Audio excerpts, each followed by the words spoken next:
de 100 y pico personas conectadas. Tiene siempre una gran movilización interna de cómo organizar este encuentro donde yo, en lugar de verle la cara y verle los ojos, estoy viendo solamente un PowerPoint y escuchando mi propia voz, encerrada en un cuarto de mi casa. Esto es un verdadero desafío.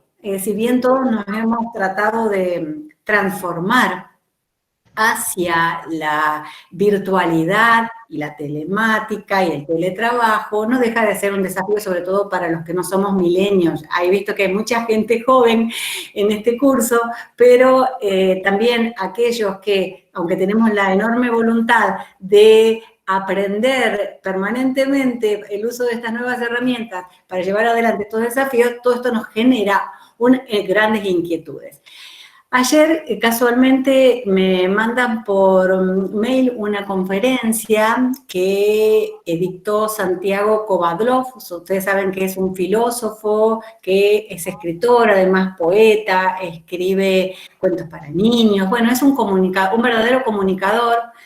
Y él habla de la educación y dice algo que para mí es esencial.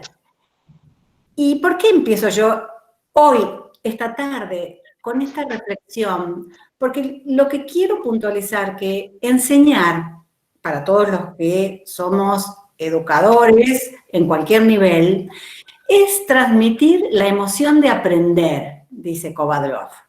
Es transmitir la temperatura del significado que en nosotros adquiere lo que estamos estudiando. El termómetro de lo que representa para mí cada uno de los tópicos que vamos a tratar esta tarde es lo que yo quiero de alguna manera transmitirles en este encuentro virtual. Y él dice, lo otro es ser informante. Y no es mi idea informarles a ustedes ni normas, ni sentencias, sino generar esta misma pasión que yo siento cada vez que me siento o me paro frente a un grupo de gente que tiene ganas de aprender, que tiene ganas o que siente el desafío también de seguir indagando sobre los temas que nos interesan. Y entonces, insisto, enseñar a aprender es un encuentro. Ahora, ¿cómo logramos este encuentro? Cuando yo solamente veo esta filmina y no les veo la cara, es un verdadero desafío. Vamos a ver cómo llegamos al final de la clase y después nos contarán, sobre todo cuando uno ve después las filmaciones y dice, ¿cómo pude haber puesto esa cara mientras estaba diciendo tal o cual cosa? Pero bueno, vamos a intentarlo. Vamos a intentarlo porque además también es cierto que, como les decía recién, el año pasado uno llegaba a cualquier curso y empezaba a decir, a ver, ¿quién me ayuda? ¿Quién trajo el pasador? ¿Dónde está el power? A ver, ¿me pones el audio? Y hoy, pocos meses después, profes del siglo XX, tuvimos que aprender a los golpes el uso de todas estas herramientas, a veces mal aprendida, intuitivamente, y aquí estamos. Bueno, muy bien. En esta jornada de este lunes, nosotros tenemos que empezar el curso hablando de cuestiones vinculadas con la responsabilidad parental. Y la propuesta es estudiar las tensiones que se generaron en este tiempo de aislamiento social preventivo y obligatorio. Y ahí yo les puse evitables o inevitables. A mi modo de ver, y esto se los voy anticipando, muchos de los problemas que hemos tenido en nuestras sociedades y al interior de las familias como consecuencia de todo este proceso de aislamiento fueron potenciadas. Fueron potenciadas por un decreto, que es el decreto 297, que ya lo vamos a ver un poco más en detalle, que la verdad no tengo demasiado claro si ese decreto era necesario y si gran parte de los problemas que nosotros tuvimos luego en el ejercicio de nuestra función, desde el lado que sea, magistrados o abogados litigantes, no estuvo de alguna manera magnificado por ese bendito decreto que luego lo han querido arreglar y en lugar de arreglarlo han hecho, a mi modo de ver, han generado, a mi modo de ver, mayor confusión. Bien, el tema aquí que yo quiero, y ustedes saben que en esta pasión que me genera el derecho de las familias, tengo algunas miradas particulares o algunos compromisos especiales, y creo que hoy el punto de partida imprescindible para cualquier abordaje que se haga en cualquier tema que involucre aspectos o derechos de las familias o de la mujer, debe estar centrado en el abordaje con perspectiva de género. Este abordaje con perspectiva de género implica, y ya vamos a ver cuál es el alcance, ¿no?, de algunas de las decisiones que se han ido tomando a lo largo de estos meses, implican el manejo de algunas herramientas conceptuales para comprender, no solo para detectar, comprender y modificar ciertas prácticas que están fundadas en estereotipos. Estereotipos, saben ustedes que viene del griego estéreo y tipo, que hace referencia al molde que se insertaba en la tipografía de las viejas imprentas. Molde, algo que está grabado de alguna manera a fuego. El tema es que lo que mostró la pandemia es un gran desequilibrio, una gran desigualdad que existe en nuestras sociedades en la distribución de roles y funciones, y esto trajo como consecuencia un concreto problema vinculado con la mayor carga que las consecuencias de este aislamiento social preventivo y obligatorio generó en un sector de la población mayoritario, que es el sector de las mujeres. Fíjense que un informe de la semana pasada, el 4/6/2020, de ONU Mujeres, allí ustedes tienen la cita web, dice, es un informe que elaboraron conjuntamente la agencia CARE y ONU Mujeres, concluye que aparte de la persistente y omnipresente desigualdad entre los géneros en la región, uno de los grupos poblacionales más perjudicados por la enfermedad es el compuesto por las mujeres, las niñas y las personas LGBTIQ+. ¿Esto por qué? Ustedes podrían decir, bueno, mire, doctora, si yo veo las estadísticas, me dice que los que más mueren son los hombres. Ancianos, personas con enfermedades crónicas, diabéticos, cardíacos, con sistemas inmunológicos débiles. Sin embargo, lo que están relevando todos estos documentos es que las peores consecuencias las están sufriendo las mujeres, no solo por el riesgo de contraer la enfermedad, sino por el impacto de las medidas de salud pública para contenerlas.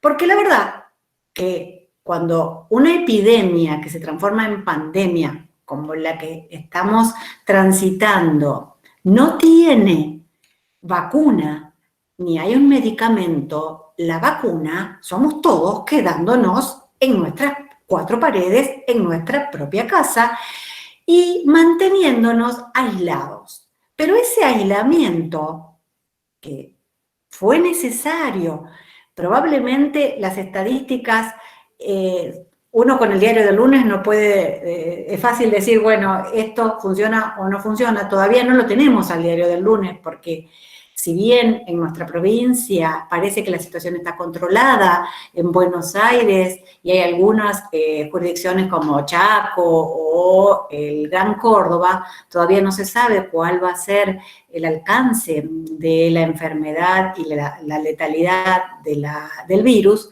pero lo cierto es que todos podemos decir que mientras que en la Argentina se inició este aislamiento muy poquito después de lo que pasó en Europa, por ejemplo en España o en Italia, la mortalidad que tenemos nosotros es muy inferior. Entonces, es claro que de alguna manera parece que esto era una herramienta que fue útil a la salud de la población. Pero esta herramienta que nos dejó encerrados en la casa, ¿qué generó?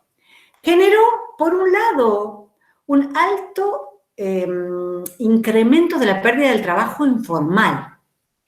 Este mismo documento dice que en comparación con el 93% de los hombres, en las mujeres, en América Latina y el Caribe, solo el 67% de las mujeres participan de la fuerza de trabajo formal. Entonces tenemos allí una primera diferencia, porque el mayor índice de desempleo y de pérdida del trabajo, por supuesto que está dentro del circuito de la economía informal. Más de 120 millones de mujeres trabajan en el sector informal en América Latina. Y a esto hay que sumar un dato más, que es que más del 25, casi el 30% de los hogares están a cargo de mujeres. Entonces, hogares a cargo de mujeres, mujeres sujetas a economía informal, menor protección contra el despido, mayor vulnerabilidad. Esto por un lado.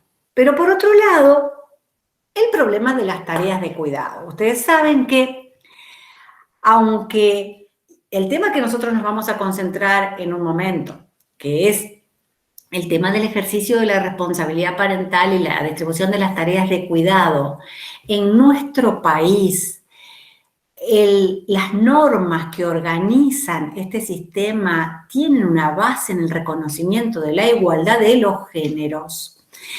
Lo cierto es que de la norma a la realidad todavía muchos de nosotros sabemos que existe un gran trecho y que el reparto equitativo de las tareas de cuidado no logra concretarse o plasmarse en una gran cantidad de hogares. Nosotros podemos decir que en aquellos hogares donde los papás viven separados, la impronta o el impacto de las tareas de cuidado compartidas y la responsabilidad parental compartido ha generado algún cambio de mirada y un mayor compromiso de ambos progenitores, de ambos géneros, en las tareas de cuidado. En ciertos hogares vinculados con ciertos niveles culturales. Pero todavía hay algunos sectores de niveles culturales más bajos o en aquellos casos donde por suerte, no todavía, los papás están bien avenidos y conviven con los hijos, esa distribución de las tareas de cuidado todavía no logra ser, es como que viene un paso atrás. La equidad en las tareas de cuidado, cuando todos viven juntos, parece que viene un paso detrás de los avances hacia la equidad cuando los papás no viven juntos y se ha debido elaborar un plan de parentalidad para organizar las funciones de crianza.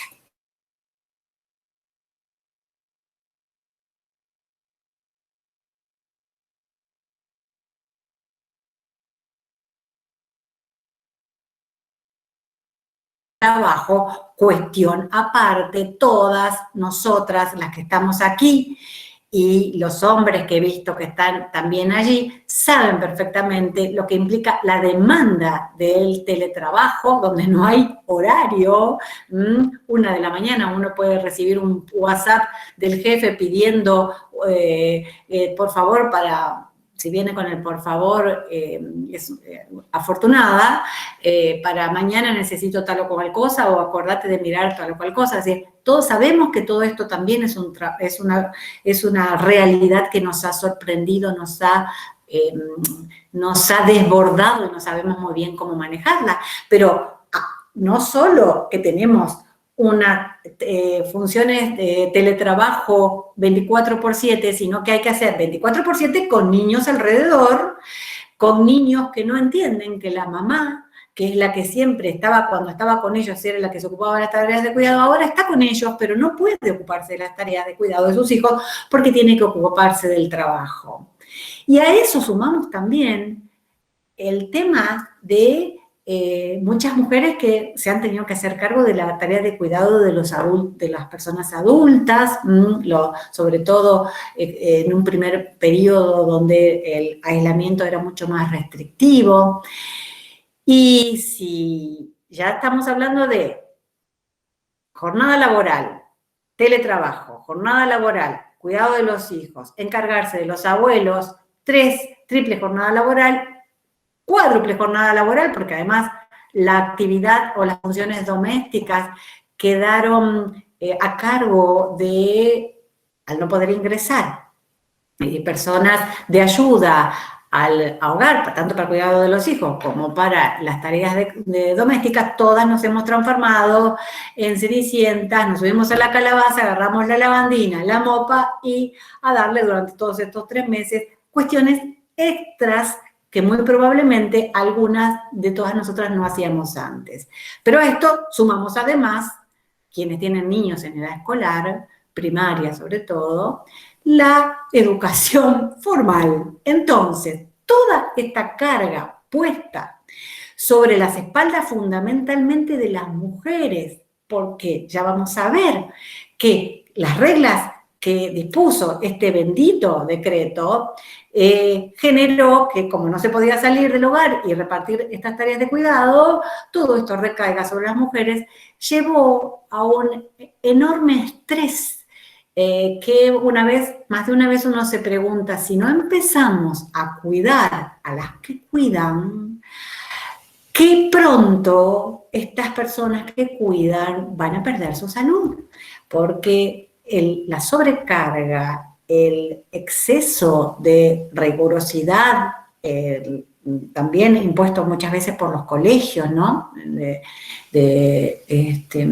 Por supuesto que eso también ha mostrado el problema de la brecha en el acceso a la tecnología, muchos niños que han quedado prácticamente fuera de todo el proceso de educación formal durante estos primeros meses, porque suspendidas las clases a una semanita, no más de una semana, del comienzo del ciclo académico 2020, bueno, probablemente quienes no pueden acceder a las tecnologías necesarias, a los datos necesarios para participar de una clase por Zoom, recibir material, recibir las directivas de las maestras, también ha quedado afuera, pero eso es un tema que no me voy a detener porque si no, no vamos a llegar nunca al tema que queremos hablar, que es específicamente cómo impacta todo este tema en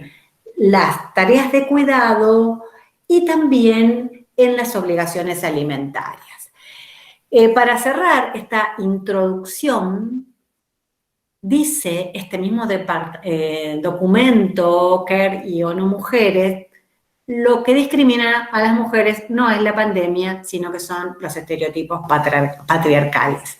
Yo les decía recién que en la Argentina nuestro Código Civil y Comercial tiene un sistema o genera un sistema normativo vinculado con el ejercicio de la responsabilidad parental que nos da mucho oxígeno porque la base normativa para modificar estos estereotipos está.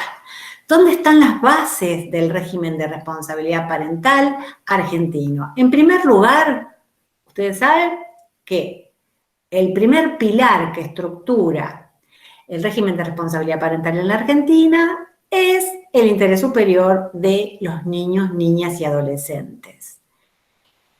Digamos, este es un concepto que tiene, todos lo sabemos, un contenido jurídico indeterminado, que hay que, en cada caso concreto, decir qué representa el mejor interés para este niño o este adolescente. Interés superior que tiene además una faceta procesal, como no solamente es lo mejor para el niño en cada caso concreto, sino además que impone una garantía de procedimiento. Y en esto, cuando tenemos un proceso del cual estamos saliendo, pero que hemos atravesado prácticamente 3 meses con una justicia sumamente limitada, no podemos perder el norte de lo que representa esta garantía de interés superior para estos niños, niñas y adolescentes en el marco de este proceso de aislamiento y feria, de alguna manera involuntaria. El segundo pilar sobre el cual se estructura la responsabilidad parental en Argentina, ustedes saben que es la autonomía progresiva, que también tiene una íntima conexión con el interés superior de los niños, porque autonomía progresiva, que no quiere decir que nuestros niños van a decidir qué es lo bueno o malo para ellos y qué deben hacer sus progenitores, o que van a condicionar la decisión de un tribunal, pero sí quiere decir que debe escuchárselo según su edad y grado de madurez, formulita que el otro día un estudiante rindiendo nos decía la fría letra de la ley, con la doctora Tordi nos reíamos, nos daba gracia esa consideración. Formulita que en la fría letra de la ley,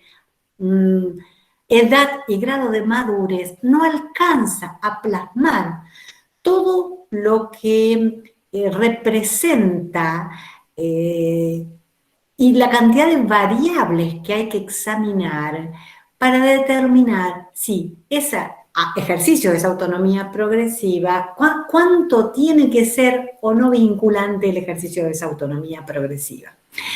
Por supuesto que cuando se trata de un niño o niña pequeño, hasta cuarto, quinto grado, tendrá un determinado impacto, y cuando ya empiezan a ingresar en la preadolescencia y en la adolescencia, sus opiniones tienen otro impacto y deben ser tenidas en cuenta para la elaboración de todo plan de parentalidad, que ustedes saben que es la línea troncal del ejercicio de la función vinculada con la crianza y educación de los hijos.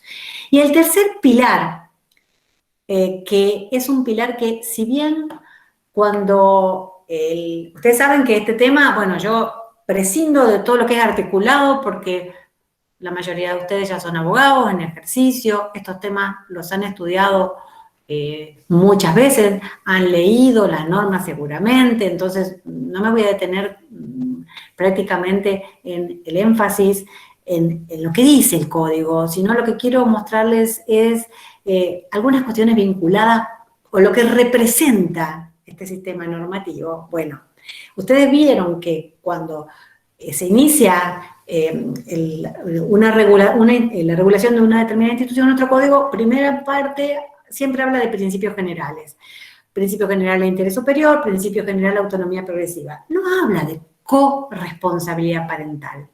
Sin embargo, este es un principio general que surge de las bases constitucionales convencionales, allá un poco más arriba de nuestro sistema legal interno, y es extraído directamente de la Convención de los Derechos del Niño, además de los artículos 7, 8 y 9, específicamente el artículo 18 de esa Convención de los Derechos del Niño, que tiene un enorme valor simbólico y que ha conducido en gran medida la determinación de este sistema de cuidado de los niños, crianza y ejercicio de la responsabilidad parental. Más de una vez A mí me han preguntado cuál es mi opinión respecto de sobre todo ahora, ustedes vieron que estamos cumpliendo 5 años, ya casi está entrando a primaria el Código Civil y Comercial, y entonces uno está haciendo balances sobre, bueno, cuáles son los cambios más importantes, los que mayor reticencia han generado, los más difíciles de asimilar, cuáles son las cuestiones que todavía quedan pendientes. Y la verdad que, en mi opinión, este es el cambio desde el punto de vista sociológico de mayor impacto en nuestra comunidad. Esta idea de la corresponsabilidad, de cómo los roles de ambos progenitores, sean dos padres, dos madres, ni hablemos de la pluriparentalidad, no vamos a entrar en esto porque no es objeto de este encuentro, pero cómo lo importante es que haya más de uno asumiendo estos roles y cómo esto está en íntima relación también con el mejor interés de estos niños, niñas o adolescentes que como sujetos de derecho, pero personas menores de edad, requieren un plus especial de protección.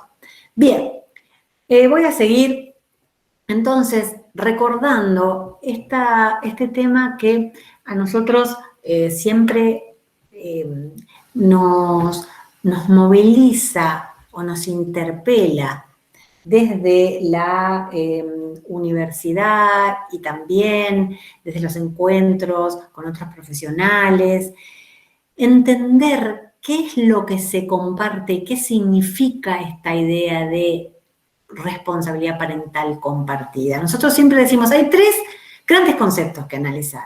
El concepto de titularidad, el concepto de ejercicio y el concepto de cuidado. La titularidad, en definitiva, es lo que figura en el acta de nacimiento, en el certificado de nacimiento, que nos genera todo este cúmulo de derechos y obligaciones que se van a plasmar en el ejercicio y que además cotidianamente se manifiestan en el cuidado personal. Ustedes vieron que, como regla, entonces, como en Argentina, hay una enorme preocupación por el doble vínculo filial, y la filiación es lo que determina quién va a ser padre o madre y por lo tanto quién va a ejercer la responsabilidad parental. En principio hay la regla es la tendencia a una cotitularidad por parte de quienes, que todo niño tenga al menos, digo yo, 2 progenitores, que tenga dos progenitores que sean, ya sea con independencia de si son 2 mujeres, 2 hombres, o es un matrimonio o una pareja heterosexual, que tengan 2. Pero ustedes saben, y recién me ha llegado una sentencia donde ustedes saben que en el caso de que exista un niño con un solo vínculo filial, por lo tanto, uno solo tiene la titularidad de la responsabilidad parental, la progenitora que da luz va a ser de alguna manera informada sobre su obligación de proporcionar los datos respecto del progenitor, porque lo que se está poniendo fundamentalmente dentro de la esfera de protección es el mejor interés de este niño, y que tenga 2 progenitores tienen que ser, es entendido como el mejor interés. Bueno, está circulando hoy por las redes una sentencia donde la progenitora es dispensada con respecto a digamos, su propia voluntad, por razones de su propia voluntad y con perspectiva de género, de informar quién es el otro progenitor del niño. En este caso, el niño, se trata de un caso de una entrega con fines de adopción, pero lo que me refiero es que, si bien tenemos una norma que tiende a la doble titularidad del vínculo filial, también esto, en algunos puntos, con base en la perspectiva de género, puede ser dejado de lado. Pero la primera regla es entonces cotitularidad. El segundo nivel de análisis es el ejercicio.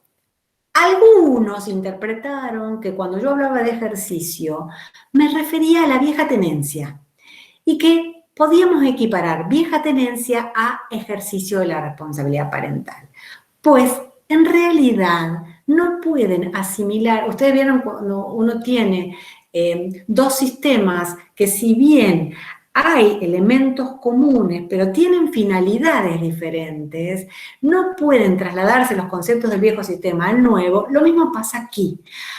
Ejercicio de la responsabilidad parental no puede confundirse con la vieja tenencia que en definitiva hacía hincapié o generaba una idea de que lo que se tenía era un objeto. Ejercicio hace fundamentalmente a las cuestiones vinculadas con la representación jurídica de los hijos y la toma de decisiones troncales en la vida de los hijos. Dónde vive, a qué escuela va, los tratamientos médicos, estas cuestiones que son más relevantes para la vida de los niños, que están por encima del último nivel, que es la cotidiana, el cuidado. ¿Quién se ocupa del chico? ¿Dónde duerme?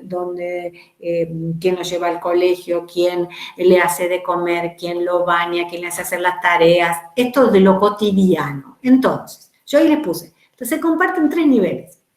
Cotitularidad, ejercicio compartido, que no es lo mismo que ejercicio conjunto.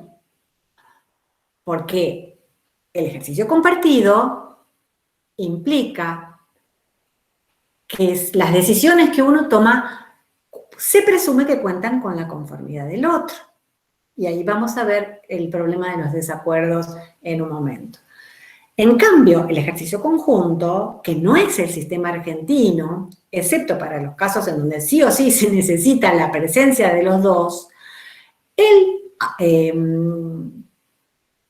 ejercicio conjunto, les decía, es aquel en el cual sí o sí se necesita la presencia de los dos, pero no es lo que está previsto en el sistema argentino, como les anticipé recién.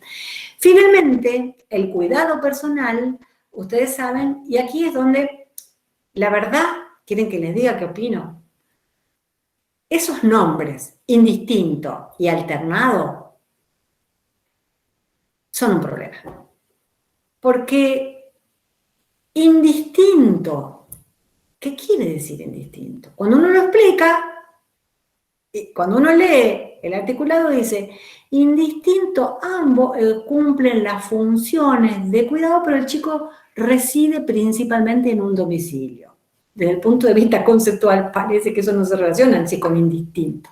Pero bueno, esto es, de alguna manera, se organiza un plan de parentalidad, pero los niños viven, o niñas, viven o tienen un centro de vida principal. En cambio, en el alternado no hay centro de vida único y los niños viven en 2 domicilios y hay, de alguna manera, 2 bloques de residencia, si se quiere, o 2 domicilios principales, tema aparte cuando uno tiene que decidir la atribución de uso de la vivienda, por ejemplo, ¿no? Un tema, digamos, que puede tener unas implicancias especiales en cuanto a este efecto. Entonces, una de las cuestiones que a nosotros generalmente nos llaman la atención, cómo se interpreta a veces a nuestro juicio erróneamente estos conceptos, es que cuando yo tengo ejercicio compartido, con cuidado compartido, sea unilateral o unipersonal, o, sea indistinto o alternado, no, el otro progenitor, no se establece un régimen de comunicación con el otro progenitor, porque el otro progenitor cuida, ambos cuidan. Y entonces lo que debe establecerse no es un régimen de comunicación, sino armarse un plan de parentalidad donde se distribuyen funciones. Organización ordinaria, tal, de esta manera nos vamos a distribuir funciones, a veces quincenal, entonces semana 1 y semana 2, cuadrito, horas, días, quién retira, quién trae. Eso no se llama régimen de comunicación, eso es plan de parentalidad. Y en ese plan de parentalidad, dice el Código Civil y Comercial, y manda las reglas de la autonomía progresiva, deben intervenir también los niños, niñas y adolescentes. Entonces, ¿cuándo, para pasar en limpio, cuándo se fija un régimen de comunicación? Cuando el ejercicio es unilateral, excepción, o cuando el ejercicio es compartido, pero el cuidado es unilateral. Esos son los dos únicos supuestos en donde lo que hay con el otro progenitor que no cuida es un régimen de comunicación. Porque si el otro progenitor cuida, ambos cuidan, no es que uno cuida y el otro se comunica. No sé si esto se entiende, Narela, vos me dirás después si hay preguntas al respecto, pero esto es un problema que nosotros observamos en un error conceptual que muchas veces se observa en las praxis cotidianas. El régimen de comunicación se fija pura y exclusivamente cuando el cuidado es unilateral o cuando el régimen de ejercicio es unilateral. ¿Tenías algo para decirme? No, lo que iba a decir era que si quieren hacer preguntas está habilitado el chat para que yo le haga a la doctora, pero lo he puesto en el chat también, pero bueno, para que supieran. Ahí justo acaban de hacer una pregunta. Justo, a ver. Amparo Dara y pregunta. En los tribunales, el tema del plan de parentalidad cuando hay cuidado compartido, ¿es aceptado? A ver, espérate. Espérense que estoy mostrando todos mis... Ahí está. Les veo un poco la cara, porque no se saben qué aburrimiento que es. Mira, tiempo de ser. Bueno, los planes de cuidado compartido, más que aceptar, ustedes saben que la regla es que ante la falta de acuerdo, el juez debe de alguna manera inclinar la balanza o decidir el cuidado compartido indistinto. Si la pregunta está orientada a si el cuidado alternado, compartido alternado es admitido, cuando hay acuerdos, los jueces, luego de valorar, por supuesto, recibirán la opinión del Ministerio Público, los asesores de menores, de niños, niñas y adolescentes, tendrán que dictaminar, pero si los progenitores se pusieron de acuerdo, y en este plan, además, participaron los niños, niñas y adolescentes, en principio, parece que debería ser aceptado. Ahora, si un juez va a otorgar el cuidado compartido alternado cuando no hay acuerdo, está previsto normativamente y uno cuando lo va a peticionar tiene que saber que tiene que convencer al juez que la excepción va a hacer caer a la regla. Y entonces, de la misma manera que cuando uno va a peticionar por un cuidado unilateral, o por un ejercicio unilateral, es decir, acá tenemos, visualicen, yo suelo presentar un grafiquito, que no lo quise poner hoy, para no repetirlo tanto, pero ustedes tienen que ver que el ejercicio puede ser unilateral y compartido. El cuidado dentro del ejercicio compartido puede ser compartido indistinto o alternado o unilateral. O sea, yo puedo tener un caso de ejercicio compartido con cuidado unilateral. ¿Y eso qué representa? Que para las decisiones generales, colegio, donde vive el niño, directamente participan ambos. Si uno no dice nada, se presume que presta la conformidad con el otro. Y si no, si hay un desacuerdo, deberá dirimirse y ya vamos a ver en qué contexto.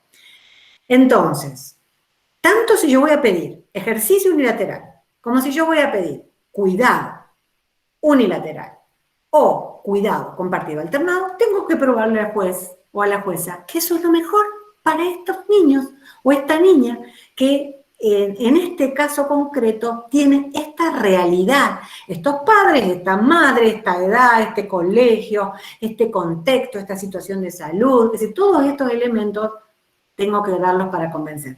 Si hay casos, sí, muchos, sí, la jurisprudencia lo admite.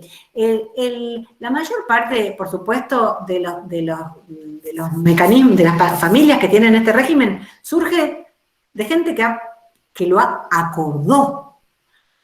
Porque, bueno, son dinámicas que presumen un alto nivel de respeto por la distribución de responsabilidades y por los roles que cada uno va a cumplir. Pero no quiere decir que aún cuando no se haya acordado o que cuando haya desacuerdos entre los progenitores, yo no pueda fijar un régimen de cuidado compartido alternado.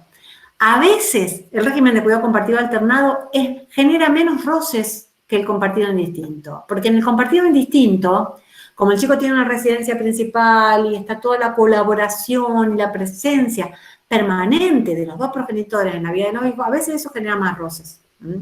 Bien, entonces, entendido.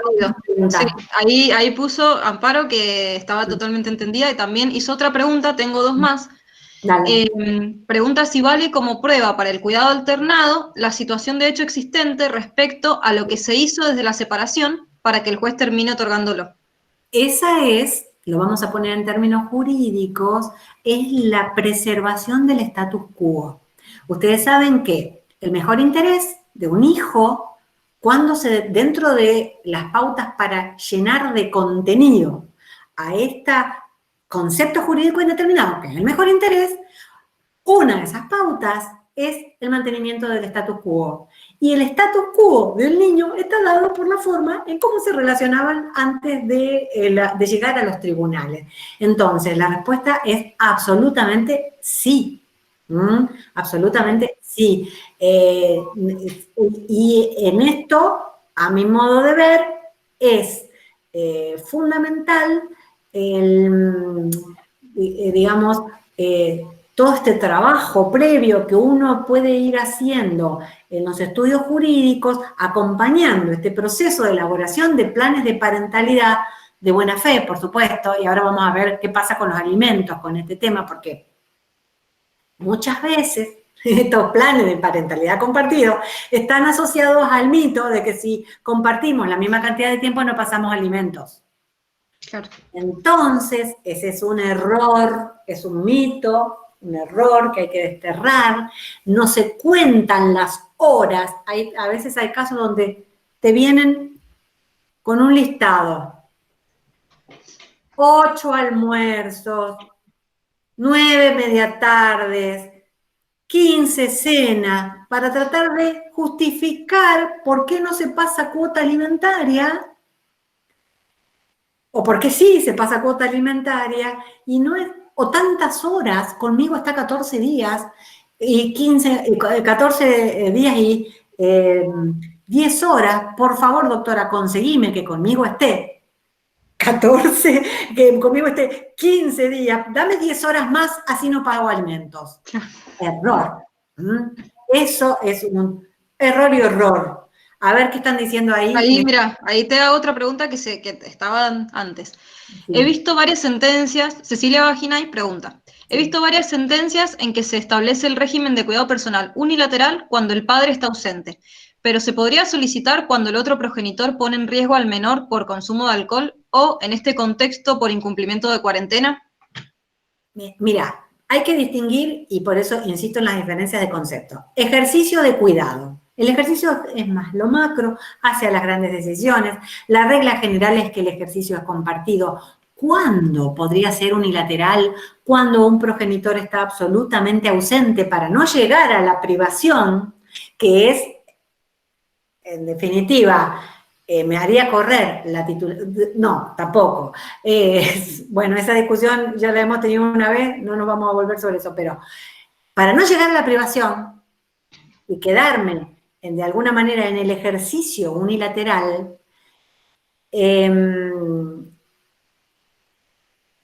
yo puedo, excepcionalmente, cuando hay un progenitor que está absolutamente ausente, que vive en Estados Unidos, en Europa, o que directamente planteada la demanda o la petición para fijar el ejercicio no comparece, esos casos de total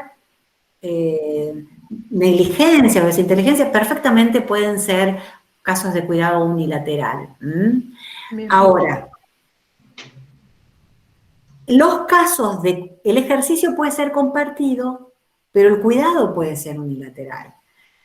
En los supuestos de adicciones, sí la jurisprudencia está teniendo muy en cuenta estos temas porque, por supuesto, que no hace al mejor interés de un niño que sea criado o cuidado por un papá o una mamá con consumo de sustancias de la naturaleza que sea. Esto los pone no solamente por el hábito, sino también los puede poner en riesgo y por lo tanto es un argumento de peso el consumo de sustancias para el otorgamiento del cuidado unilateral y habrá que ver si no da también para el otorgamiento del ejercicio unilateral. Miren, al principio, al principio de la entrada en vigencia del código, en cada pretensión nosotros decíamos, ustedes digan, ejercicio y cuidado, son cosas distintas, porque una cosa es el ejercicio que por regla se presume compartido, aunque el cuidado sea unilateral, pero si la sentencia dice ejercicio compartido, ya está manteniendo de alguna forma una suerte de reparto de roles y desde el punto de vista de lo simbólico, no deja absolutamente fuera a uno de los progenitores que sigue teniendo la posibilidad de participar en la vida del hijo aunque no tenga el cuidado. ¿Se entiende? Bueno, ¿qué más tenías que preguntar? Mira, después Cintia Bernasconi pregunta, ¿cómo puede ocurrir que un régimen de cuidado unilateral surja de una mediación sin patrocinio, siendo que es de excepción? Creo que no deberían homologarlo. Hay pregunta y opinión. Yo creo, por supuesto, a ver, ¿qué es lo que sucede? El tema de las mediaciones, ustedes saben que son instancias voluntarias, donde algunos mediadores son abogados y otros no, que pueden tener muy buena voluntad, pero los conceptos jurídicos, el mediador que no es abogado no los maneja. Entonces, lo que ustedes tienen que saber es que si a ustedes les llegan a sus estudios un caso donde hay un cuidado, ¿era cuidado o ejercicio unilateral? No, cuidado. Un cuidado unilateral y esto ha sido sin asesoramiento, puede plantearse una revisión.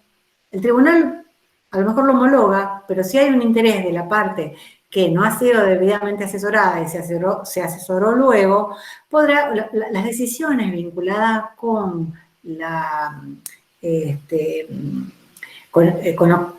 con el ejercicio de la responsabilidad parental nunca hacen cosa juzgada material. Entonces podrá revisarse. También a lo mejor podría pedirse una nueva mediación, ¿no? Ustedes saben que para todas estas cuestiones, ya vamos a hablar de lo que está pasando con la mediación en este momento, pero creo que tenemos dos opciones. O venir a plantear una modificación o venir a plantear una nueva mediación asesorada con patrocinio jurídico. Bien. Bueno, hay 3 preguntas más. ¿Te las hago o continuamos con la...? Seguimos un ratito más, ¿querés? ¿O están preguntas? con lo que estuvimos hablando? ¿Seguimos con las preguntas o con la presentación? No, con la presentación. Dale, las tengo acá para después hacerlas. Bueno, decime ahora si se ve, está presentando. ¿Qué están viendo ustedes? Ahora, a ver... Sí, ahí el power. Bueno, a ver.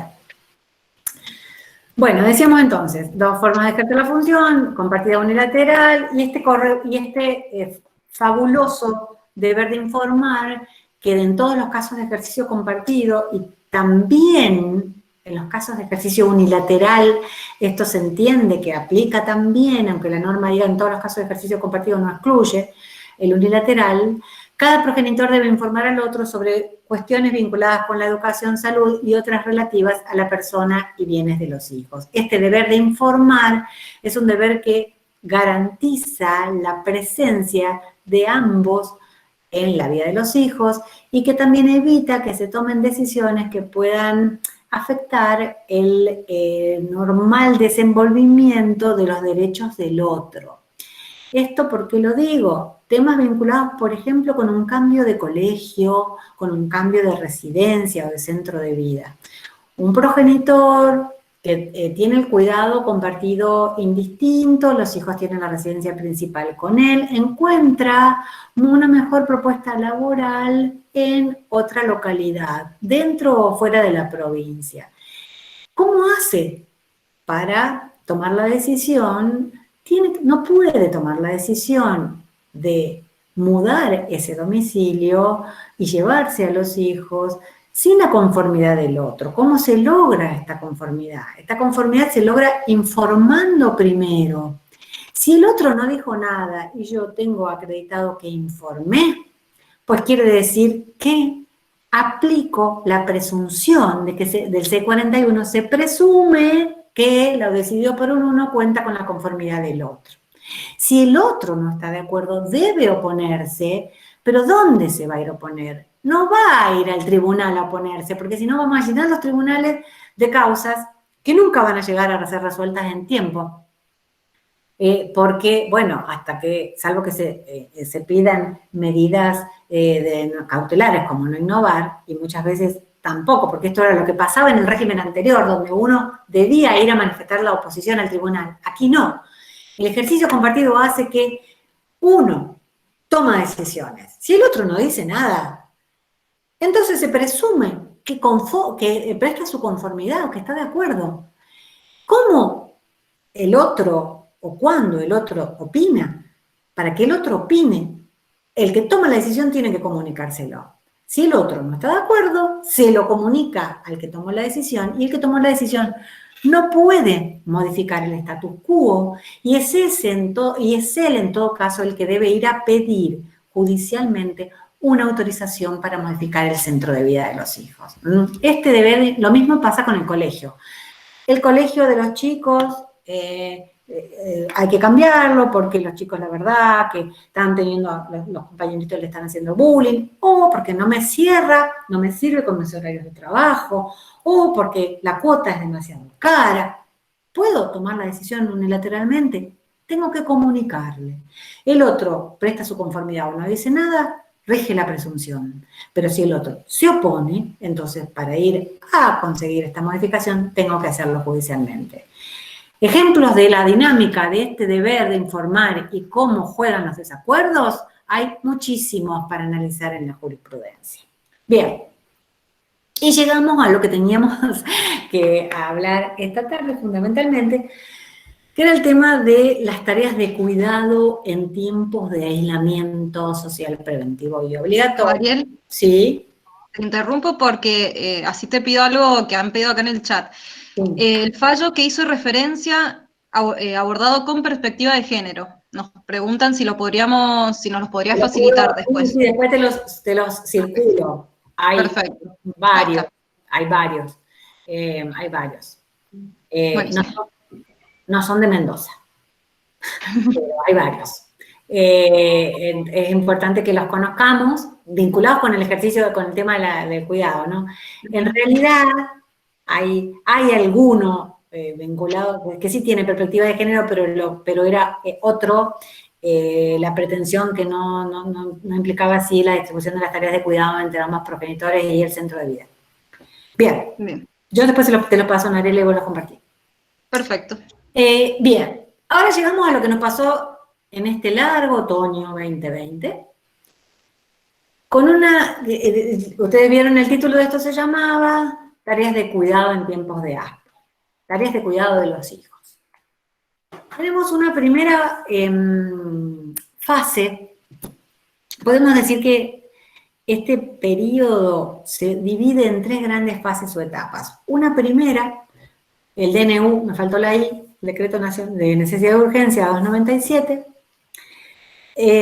Una segunda fase que comienza el 1 de mayo y la fase que estamos viviendo en la actualidad, que a mi modo de ver empezó antes de hoy, con el nuevo decreto ya de la transformación de aislamiento a distanciamiento, y empezó cuando la provincia permitió los encuentros familiares y se ha flexibilizado de algún modo las relaciones sociales. La primera fase se produjo allá por el 20 de marzo, cuando, después de este decreto, empezó a generarse en los medios de comunicación, Clarín, Página, Nación, varias noticias, digamos, o notas de opinión, donde se discutía qué iba a pasar ante la obligación de quedarnos encerrados en nuestras casas con los regímenes de cuidado de los hijos y los regímenes de comunicación presenciales.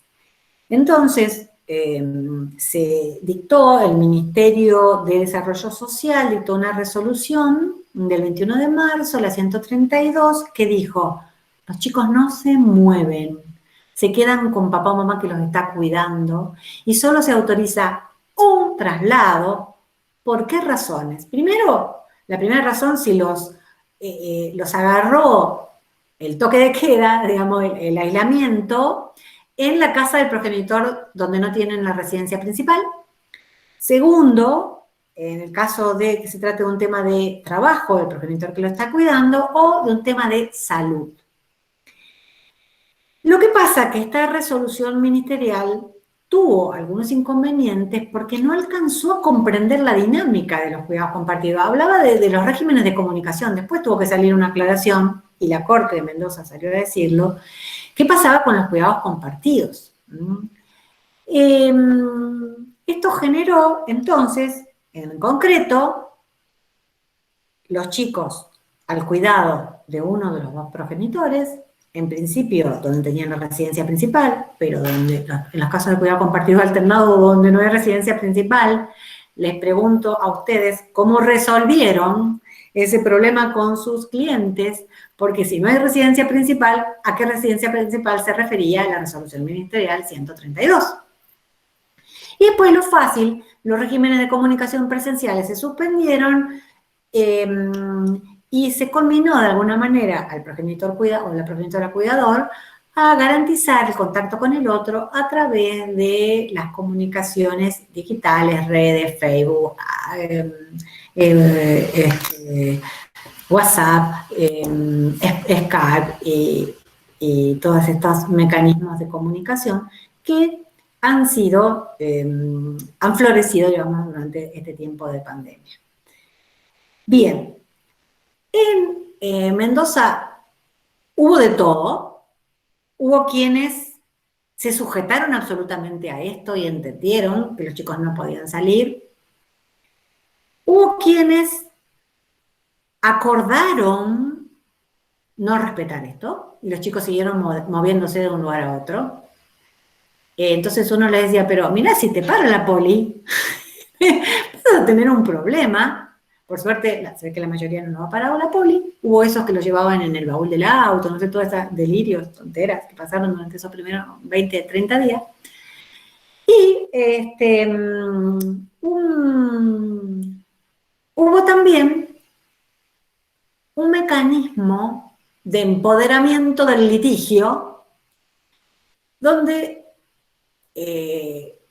durante todo este primer tiempo, de empoderamiento del litigio, de empoderamiento del conflicto, que el progenitor que tenía a los chicos ejerció poder y no permitió, digamos, o no aseguró la comunicación con el otro. Y después el otro problema que teníamos cuando no había régimen de comunicación fijado, y entonces, ¿cuál es el padre principal cuidador?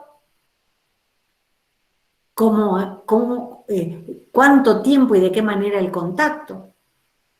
Y así pasamos un primer mes donde hubo 2 o 3 resoluciones importantes. Una primera resolución, que yo ahora se las paso, de algún tribunal que rechazó el pedido del progenitor de seguir manteniendo la comunicación o el cuidado, justamente por razones de salud pública, y otro tribunal que con perspectiva de género dijo: yo no puedo sobrecargar a la mujer que se haga cargo de todas las tareas de cuidado de estos chicos, y garantizando o preservando ciertas garantías para evitar los contagios, voy a autorizar que los chicos los cuiden ambos. Todo esto pasó durante el primer mes. Uno, por ejemplo, ha sido un fallo de Pringles que ha estado circulando. Bueno, ustedes saben que hubo mucha información o hiperinformación sobre la jurisprudencia durante estos 2 primeros meses. Están circulando, si no los tienen me los piden, yo se los paso. Bien. Es decir, tuvimos allí 2 posturas que llegaron a los tribunales. La mayor parte de la gente no hizo nada, acató esta orden de aislamiento, o no la acató, pero por acuerdos entre ambos siguieron con el régimen de comunicación que les venía bien.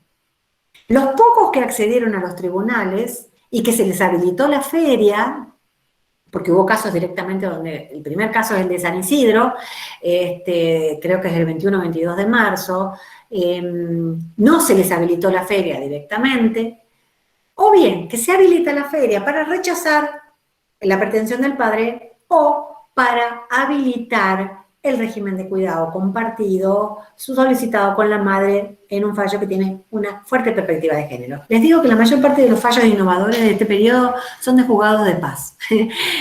Porque bueno, como estaba, a veces el juzgado de paz que está muy cerca de la gente, tiene como más oxígeno o tiene otro tiempo para pensar, no sé, pero estos son todos fallos de juzgados de paz.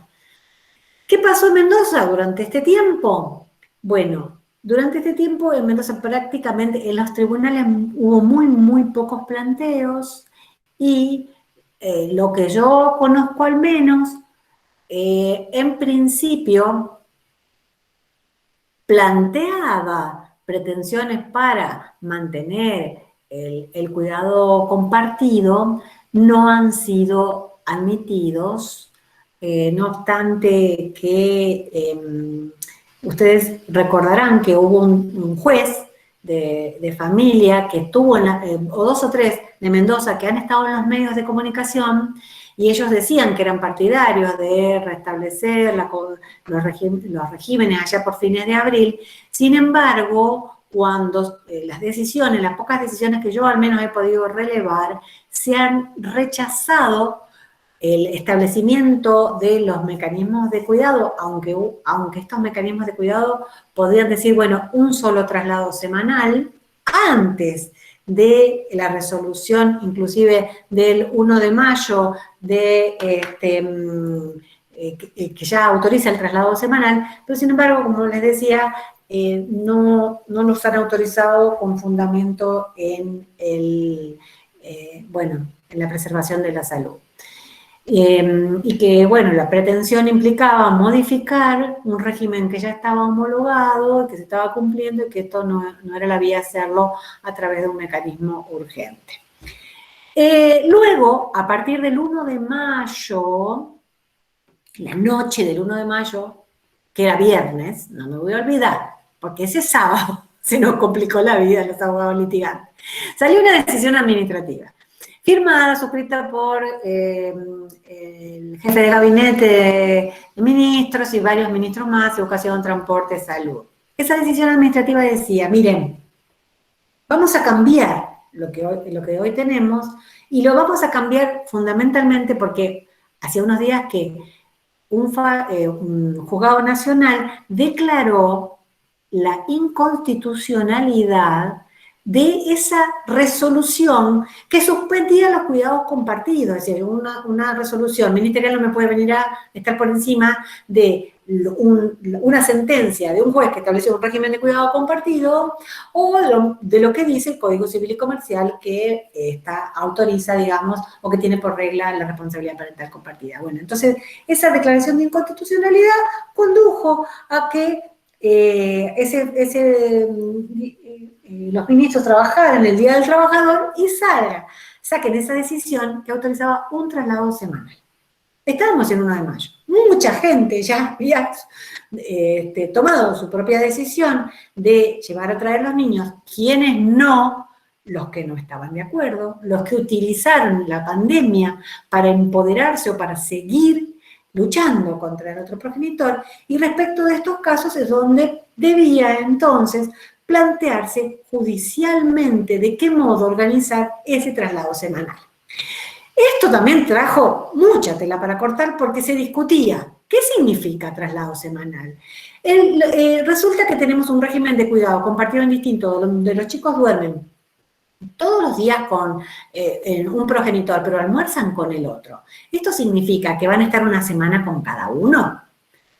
O bien que el juez o las partes pueden adecuar esta autorización para que sea un traslado semanal, por ejemplo, que esté 2 días o un fin de semana por medio.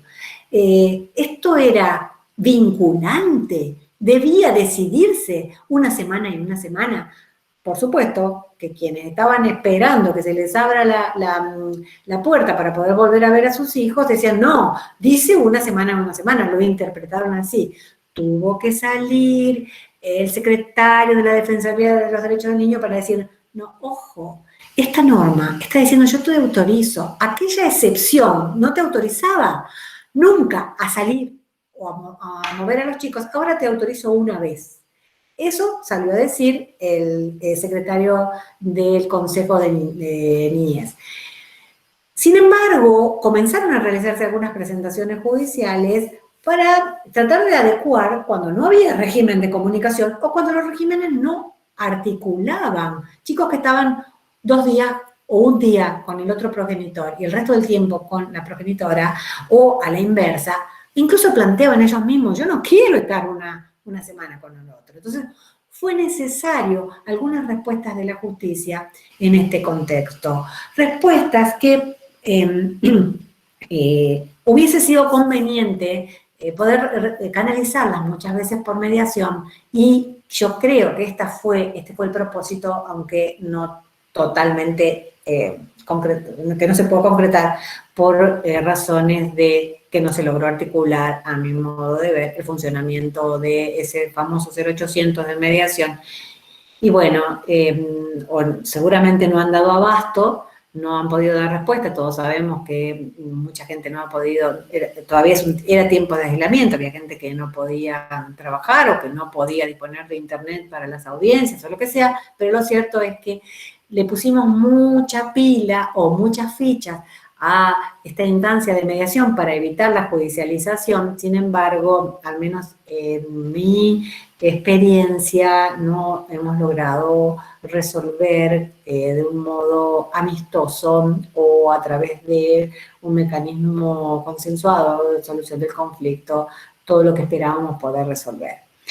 Y así seguimos hasta, yo diría una semana atrás, unos 10 días atrás, donde ya cuando se flexibiliza el aislamiento, cuarentena administrada, no sé cómo tantos nombres tuvo, y comenzamos a poder encontrarnos con los familiares, aunque sea una vez por semana, yo creo que ahí, aunque los chicos sigan sin ir a la escuela, ya deberíamos pensar, no sé, después cuando la juez, tanto cuando hable la doctora Tordi, que ella es asesora, como cuando les toque su turno a la doctora Alma, que ella es magistrada en Luján, o la opinión de la doctora Rebeca, que tiene un gran conocimiento de la dinámica de lo que pasa en los tribunales, a ver qué opinan si podemos decir que ya estamos en una época en que podemos volver a la nueva normalidad,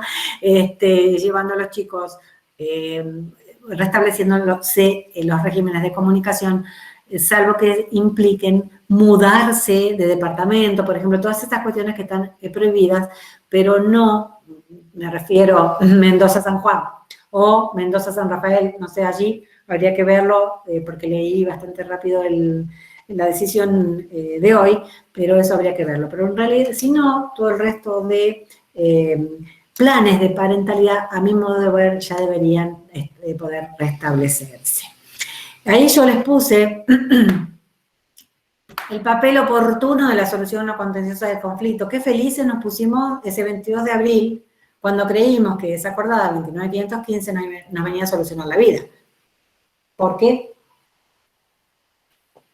Ya teníamos, por un lado, mucha demanda de mujeres verdaderamente agotadas y de papás verdaderamente angustiados por la falta de contacto con sus hijos. Entonces uno pensaba que la mediación podía ser una respuesta y, como les decía, bueno, no sé cuánto esto ha funcionado en lo personal, y esto les hablo a mi título personal de ejerciente y sufriente. No he logrado, porque los números, las llamadas al 0800, cuando las atendían, bueno, no había cómo constatar que efectivamente la llamada el pedido de mediación haya llegado, y entonces había que insistir una vez, otra vez, otra vez. Afortunadamente creo que ya se restableció el sistema de mail, que por lo menos es un documento escrito que nos acredita cuando hemos pedido la mediación y cuando nos la otorgan. Y entonces, esto, vuelvo a insistir, yo con esto soy consciente de que durante este periodo se hizo lo que se pudo. Muchos de los operadores del sistema judicial, como siempre, trabajan muy seriamente, con mucho compromiso, pero a veces no alcanza el compromiso o no alcanza el trabajo serio si no hay respuestas para la gente. Durante este tiempo, el primer mes fue de alguna manera sencillo contener las angustias de la gente, porque bueno, uno les decía esto: mira, si estuviésemos en guerra, vos, ¿se te ocurriría ir a decir que querés ir a buscar a tu hijo para llevarlo al shopping?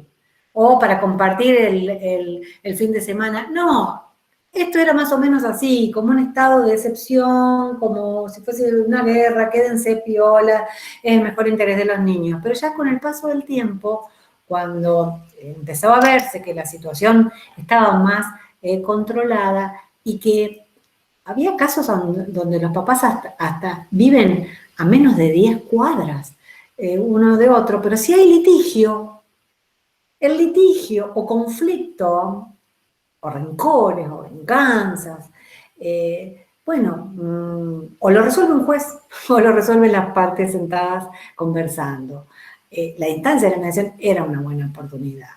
Y si no, bueno, el juez, pero también era cierto que teníamos una justicia muy restringida durante todo ese tiempo, justamente porque estaban vigentes las acordadas de la Corte y la suspensión de las actividades, y los juzgados de familia, si bien mantenían las guardias estaban fundamentalmente enfocadas a los temas de violencia de género, que son temas que, a ver, en familia todos los temas son urgentes, pero hay más urgentes, y los temas de violencia de género son los primeros, porque, ¿qué les voy a decir a pocos días de los 5 años del 3 de junio, ¿no?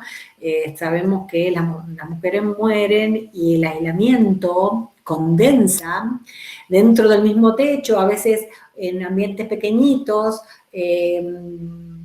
victimario, niños, conflictos, victimarios sin trabajo, con riesgo de perder el trabajo. Entonces, mucha caldera, una olla a presión que era necesario que se esté encima de las causas de violencia. Y la respuesta estuvo centrada en esto. Y bueno, después de un tiempo, reclamos de los abogados, porque claro, también es cierto que si nosotros, los abogados, no podemos atender a nuestros clientes, ni tenemos decisiones, ni se dictan sentencias que nos fijen honorarios, no tenemos ingresos, y entonces de alguna manera se han ido permitiendo ejecuciones de honorarios, ejecuciones de alimentos, y divorcios bilaterales que fueron progresivamente incorporándose a la atención, pero muy poco vinculado con el conflicto respecto del régimen de parentalidad. Muy poco. Y lo poco, lento, o bueno, ustedes saben, más lento de lo esperado, por lo menos por la gente, ¿no? Uno ya está, asume cómo son los plazos, pero la gente no, y la angustia y el estar en casa y la demanda y no ver a los hijos, bueno, generó una gran inquietud que llevó a que se sienta muchas veces que no tenían una respuesta adecuada.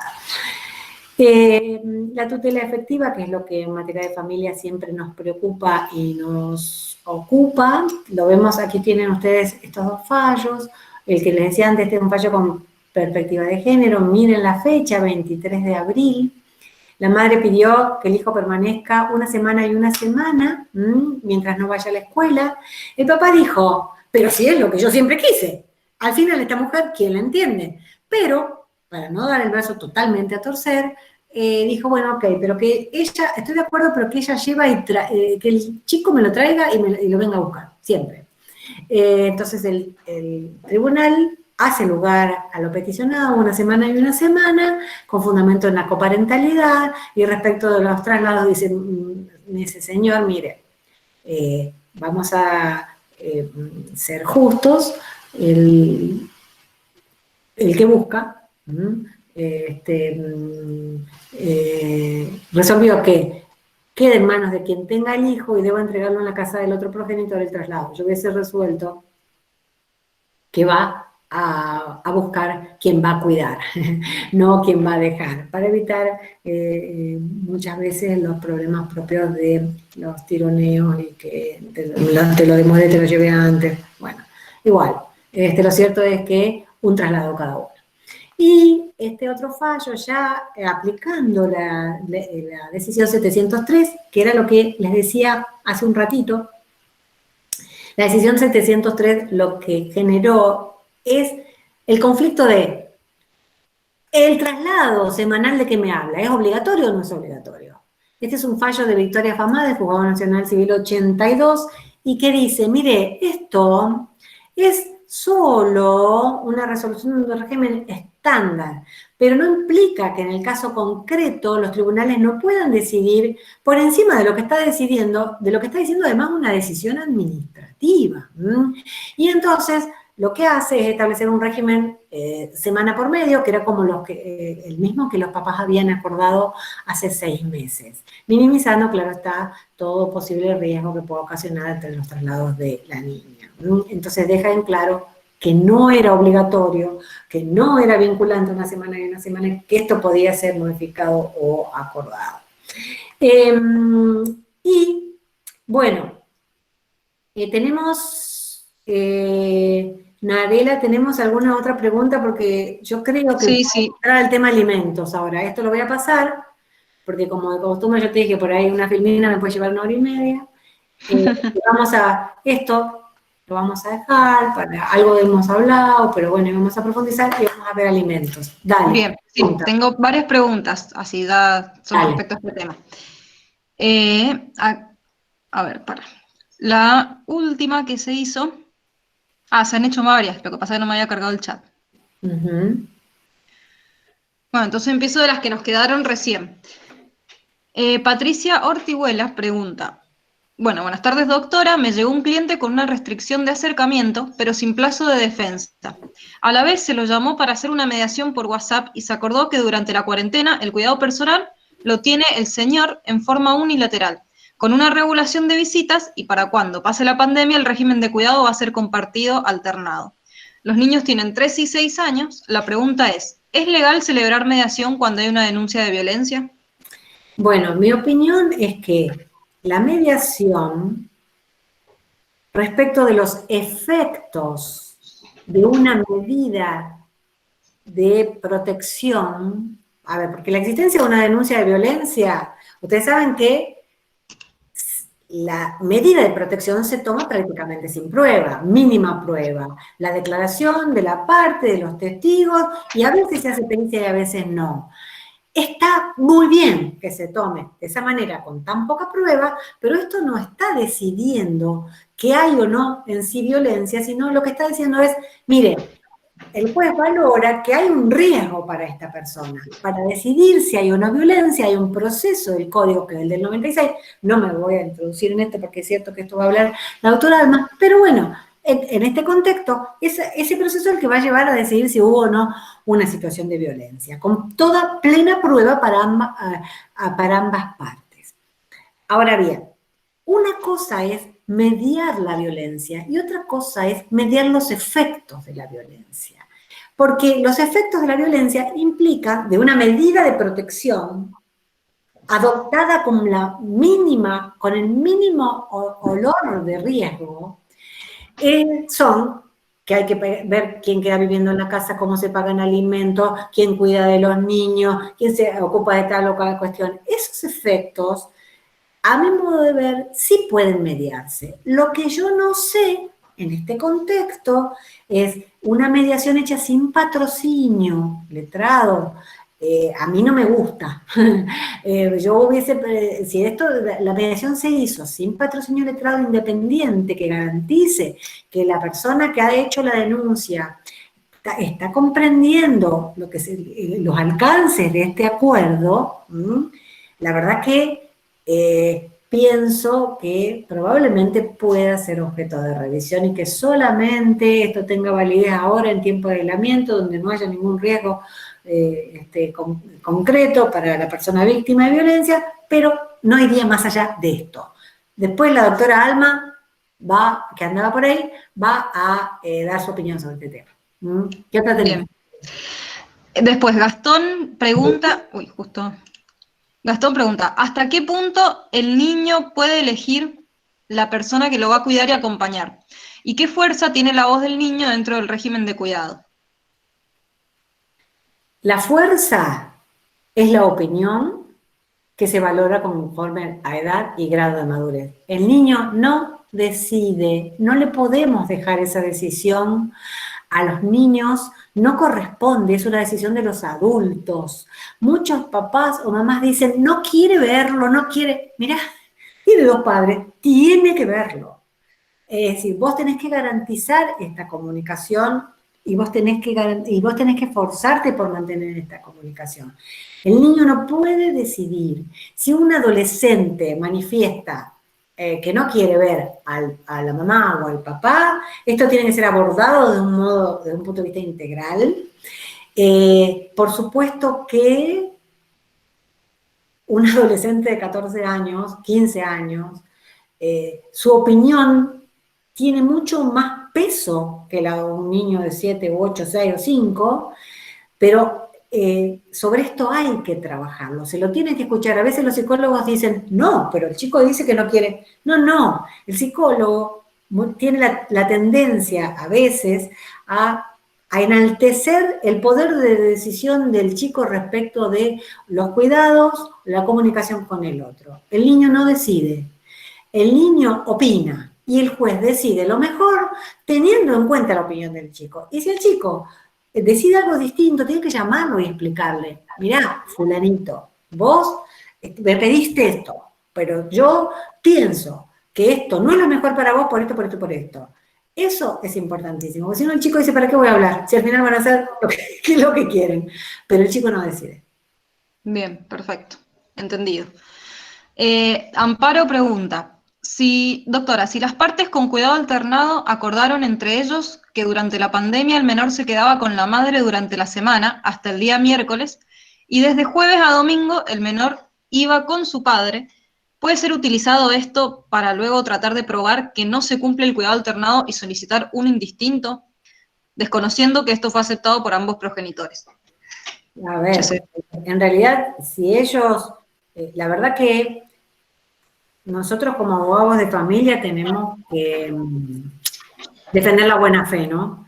Si ellos acordaron algo, yo no creo, en un contexto de pandemia, no creo que las modificaciones que se hayan hecho, primero acordaron algo que no podían acordar, pero pónganle, las modificaciones que se han hecho para sobrellevar este tiempo no deberían ser tomadas en cuenta por los tribunales, porque es una situación sumamente excepcional, se hizo lo que se pudo, a mi modo de ver.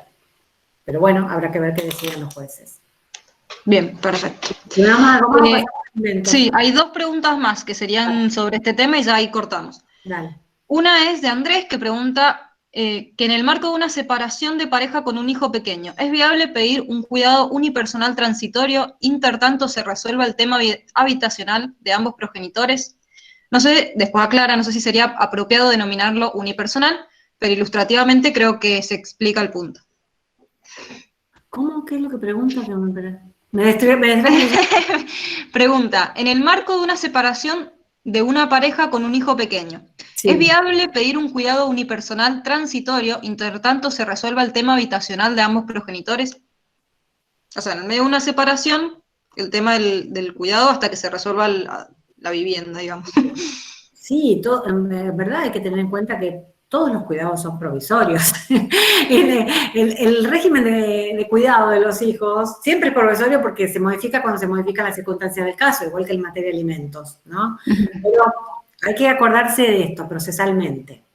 Cuando uno va a pedir alguna medida que urgente o provisoria, tiene que distinguir lo cautelar del anticipo de jurisdicción de la medida autosatisfactiva. Son 3 procesos con objetos distintos. La cautelar es lo típico, que uno dice, bueno, voy a cautelar a proteger lo que se resuelva en una sentencia es, te embargo el sueldo para que me pagues los alimentos para los niños. El anticipo de jurisdicción, es decir, voy a pedir un régimen de comunicación más amplio, pero hasta que me lo des, porque hay que producir mucha prueba, un poquito, por lo menos, dame de este régimen que necesito para vincularme con mi niño, y entonces, si te pido una semana, dame 3 días, un día y medio. Anticipo de jurisdicción es propio de los alimentos provisorios o de los regímenes de comunicación provisorios.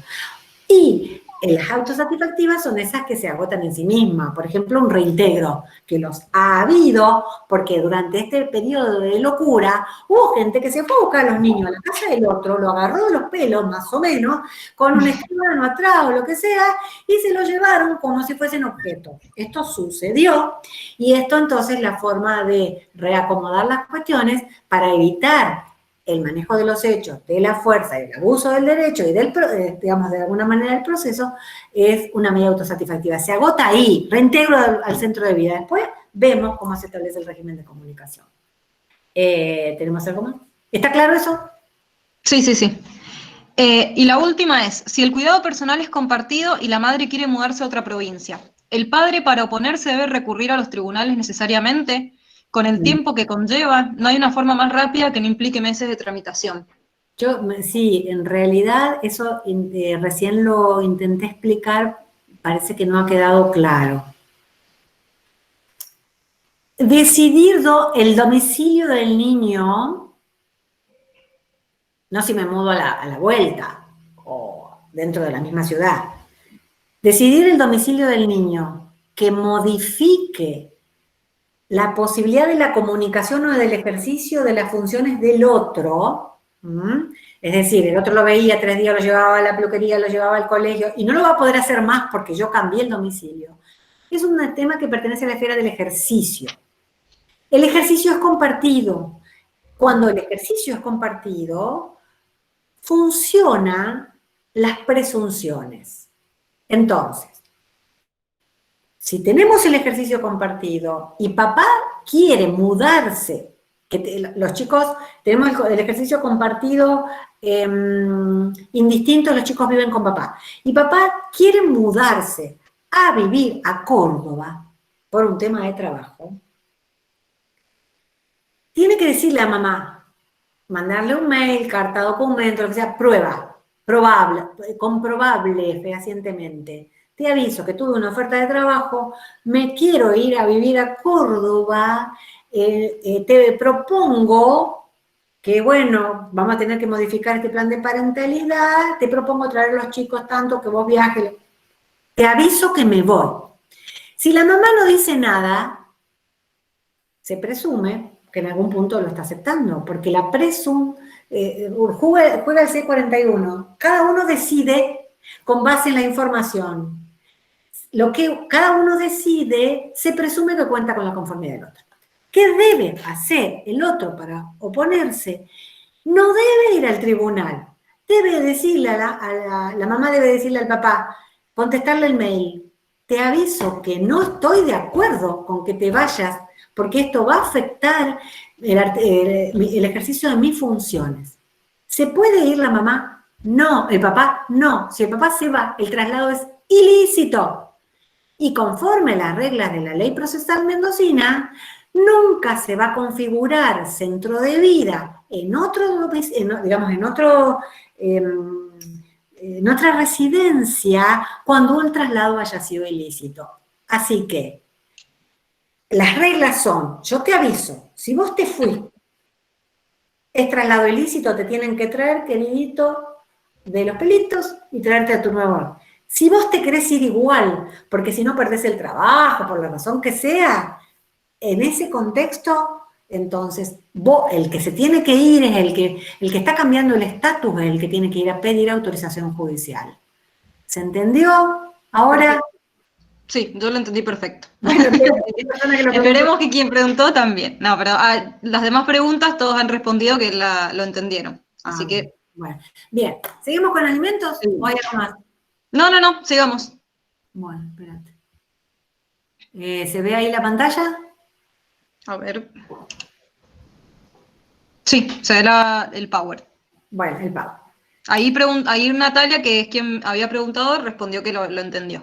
Bien, muy bien. Esto, en realidad, yo creo que si nosotros somos transmisores de estos conceptos con claridad, tenemos una función importante como transmisores de estos conceptos con claridad, no solo yo que tengo el micrófono ahora, sino todos ustedes en el ejercicio de la profesión, porque de esa manera se evitarían muchos conflictos por parte de la gente, ¿no? Bueno, esto es lo que queremos evitar, aunque vivimos de esto, pero es preferible que nos paguen honorarios por acuerdos y convenios y no por litigio. Bien. Alimentos derribando mitos, puse yo ahí, en tiempos de gaspo. ¿Cuáles son los mitos que para mí vamos a tomar en estos minutos? ¿A qué hora se nos termina el tiempo, Narela? No, tenemos tiempo todavía, tenemos bastante. Igual creo que lo tengo que terminar yo, y no sé si se nos corta la reunión, así que... Bueno. Pero bueno, ya van a ser las 7. Van a ser las 7, por eso no quiero dejar de hablar de esto, rápidamente. Bien. El primer mito que hay en materia de alimentos es que por el hecho de que el cuidado sea compartido, que el ejercicio sea compartido y el cuidado sea compartido, los progenitores, cada uno tiene que asumir el 50% de los gastos. Si ustedes recuerden que las pautas para determinar la obligación alimentaria de los hijos son, primero, las necesidades de los hijos y segundo, las posibilidades de los progenitores. Las necesidades de los hijos son un dato objetivo, tengo que probar, las necesidades no se prueban de que los chicos comen, se visten, van a la escuela, pero sí hay que probar el alcance del gasto, porque no es lo mismo si va a un colegio donde paga 15.000 pesos de cuota que si va a una escuela pública, y de ahí en adelante. Entonces no me alcanza con decir, los chicos se educan y las necesidades se presumen, sino que debo probar cuánto. Ahora, las posibilidades de los padres son las que gravitan definitivamente para decidir cuánto aporta cada uno. Las posibilidades de los padres y las tareas de cuidado, pero no en sí las tareas de cuidado computadas en tiempo y horas, sino de una manera general quien las asume principalmente. Entonces, cuando yo tengo que reclamar o fijar alimentos. Y tengo probado que los niños gastan 10 pesos. No quiere decir que mamá ponga 5 y papá pongan 5. ¿Cuánto va a poner cada uno? Va a depender de las variables, de cuánto gana cada uno, básicamente. Y luego del valor de las tareas de cuidado. Si mamá gana 10 y papá gana 30, la proporción que cada uno asume esas tareas de, digamos, ese sostén alimentario no es el 50%. La pauta fundamental está dada por los ingresos o por los recursos de cada progenitor. Y la norma está con perspectiva de género que dice que quien asume el cuidado de los hijos o quien realiza tareas domésticas aporta en especie de alguna manera, es una norma que, ya les digo, clara perspectiva de género, y también se suma a la determinación de estos criterios. Entonces, el primer mito que hay que desterrar, que nos llegan a los estudios, hombres que te dicen, si los chicos, ¿está bien, doctora, que le pague el colegio y la obra social? Bueno, porque eso es 50%. No, a ver, veamos cuánto gastan tus hijos. Gastan todos los rubros, desde los regalos del colegio hasta farmacia, obra social, traslados, todo lo que implica. Por supuesto que dependerá de la condición de ese grupo familiar también. En algunos casos se incluirá el alimento para las mascotas, en otros casos no. O sea, según las circunstancias. Entonces, hablando de, ok, entonces, esta es la primera cosa que hay que desterrar, no es el 50%, porque además, ustedes saben que la brecha salarial entre lo que gana la mujer y lo que gana el hombre es una realidad constatada desde el punto de vista estadístico. Y entonces, si una mujer gana 50 y los alimentos del hijo, de los hijos, son 100, y entonces perfectamente uno podría decir, sí, le alcanza para poner la mitad, pero ¿y ella de qué vive? Y esto representa, sus ingresos también tienen que servirle para poder a ella sostenerse y poder de alguna manera rehacer su vida u organizarse conforme sus propios gastos personales como persona, como sujeto, como mujer. Primer tema. Segundo mito que hay que desterrar. Si el cuidado es compartido no hay alimentos. Si el cuidado es compartido no hay alimentos. Hay un artículo que dice 666. En los casos de cuidado compartido, cuando los progenitores ganan lo mismo, cada uno se hace cargo de los gastos de los hijos y el resto por mitades. Bien, y si no ganan lo mismo, aunque el cuidado sea compartido, aunque los chicos estén 15 días con la mamá y 15 días con el papá, la cuota alimentaria puede tener que fijarse. ¿Para qué? Para que el chico tenga el mismo nivel de vida en ambos hogares. El otro día me preguntaban, ¿y esto por qué? Esta es una norma clarísima, tiene un valor simbólico importantísimo por un lado, para evitar que muchas mujeres que sintieron que el ejercicio de la responsabilidad compartida las dejaba, les socavaba algunos derechos, como por ejemplo el sostén de la cuota alimentaria partiendo de sus ingresos menores, para que no se boicotee el régimen de cuidado compartido. Es decir, porque si no, el régimen de cuidado compartido iba a tratar de evitarse a toda costa si se necesitaba cuota alimentaria para poder sostener de alguna manera a los hijos. Entonces, este también es un mito que hay que desterrar. Y el último mito es que la cuota debe garantizar el nivel de vida de los hijos. Se sabe que cuando los papás se separan, esto aplica, por supuesto, para los casos de familias, de parejas que se separan, ¿no? Ya sea divorcio o uniones. No hay posibilidad, es muy raro. Sí, la gente de mucho dinero a lo mejor sí puede mantener el mismo nivel de vida aún luego de la separación. Pero en la mayor parte de los casos, donde antes había 2 ingresos para un hogar o un ingreso para un hogar y ahora hay que sostener 2, es muy lógico que la sábana sea corta y que se achiquen las posibilidades. Entonces, lo que hay que pensar es que no se puede resignar. Por ejemplo, y aquí entra en jugar el interés de los chicos, por ejemplo, el colegio, las cuestiones vinculadas con la salud, hay temas que cuando hay que repartir lo que antes se usaba o se destinaba a mantener un hogar, ahora hay que repartirlo entre dos. Hay cosas que son negociables y otras que no. El colegio de los hijos, con todo lo que implica, ¿no? Digamos, reinsertarse en nuevos grupos si uno tendría que cambiarlo, un proceso educativo con una determinada orientación si lo tiene que modificar. Yo diría que eso es prácticamente innegociable, salvo que la realidad sea tal que haya que, no quede otra que cambiarlo. Pero debe garantizar, que esto es un resabio del derecho anterior asociado fundamentalmente al viejo artículo 207 con los alimentos del cónyuge inocente, esto de garantizar el nivel de vida de los hijos, no es tal, sino es satisfacer las necesidades conforme la condición y fortuna de los padres, sus necesidades pero esas necesidades se van a estar determinando también conforme la condición y fortuna de los padres. Y aquí es donde tenemos el problema actual. Los quebrantos propios de los procesos de aislamiento que condujeron a cierre, pérdida de empleo, cierre de actividades económicas, sectores, muchos sectores que prácticamente que no han podido reconvertirse ni trabajar en el teletrabajo, han quedado en una situación económica muy difícil que recién estamos empezando a asimilar, ¿no? Digamos, en los tribunales o en los planteos de los estudios, en los estudios jurídicos.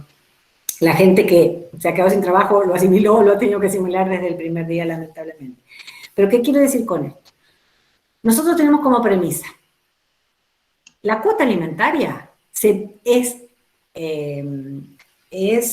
intocable. Yo tengo una sentencia o un convenio, debo cumplirla. Y si quiero modificarlo porque cambiaron las circunstancias, tengo que ir a pedirle al juez que me autorice este cambio. Tengo que ir a demostrar, o bien a través de una mediación, o bien a través de un proceso judicial, las razones de este cambio. Pero ustedes me van a decir, bueno, pero la gente no cobró mañana. ¿Y esto? ¿Qué va a pasar con los intereses? Sabemos que en materia de alimentos los intereses por las cuotas caídas son altísimos, porque son los intereses más altos que cobra el banco, Banco Nación para las operaciones de descuento a 72 días. Entonces tenemos una tasa altísima. ¿Qué va a pasar con todo esto? Bueno, acá lo primero que les digo es, yo sigo pensando que la regla es que para modificar una cuota hay que tener autorización judicial o bien un acuerdo de mediación sobre la base de la buena fe y la razonabilidad o bien una decisión judicial. Claro que, ¿cómo llego a esta decisión judicial en un tiempo tan difícil como este? Necesito un proceso corto que me permita valorar. Si yo tengo, bueno, habrá circunstancias y circunstancias. Si se trata de un papá acreditado que trabaja en un determinado sector que uno sabe que no ha podido abrir, que no ha circulado, que no ha funcionado, no sé, un restaurante, un hotel, no sé. Bueno, tendré que ser mucho más activo y rápido para resolver que en alguna otra cuestión donde uno se exigirá un poco más de prueba para ver cuál es el alcance de esta limitación. Entonces vuelvo a decir... Mariel, sí. mira, ahí preguntan respecto, ahí antes de que pasaras la diapositiva, respecto del segundo mito, ¿qué tipo de diferencia en los salarios es considerado determinante para fijar los alimentos en un cuidado alternado? Y esto es, la verdad, no te lo puedo anticipar porque es el caso concreto. En el cuidado alternado, ¿en qué va a incidir? El cuidado compartido indistinto, ¿no? Porque esto aplica para los dos, el alternado y el indistinto. En el cuidado compartido indistinto, comprende residencia del hijo. Entonces, cualquier mínima diferencia de salarios a mí me parece que justifica la cuota porque están todos los gastos de vivienda, luz, todo lo que implica servicios. En el alternado, como no hay un solo centro de vida, la situación es más difícil. Yo no te puedo anticipar en abstracto cuánto sería la diferencia, porque esto también dependerá. Si estamos hablando de salarios de 300.000 pesos, y la diferencia es del 10%, porque uno gana 300 y el otro gana 310, te diría, no, déjense jorbar.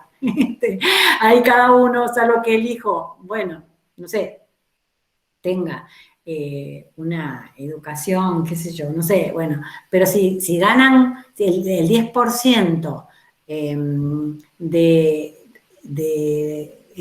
esa diferencia de salario, o el 20%, se trata de un salario mucho, mucho menor, quizás ahí sí. O sea, esto condiciona fortuna en el caso concreto.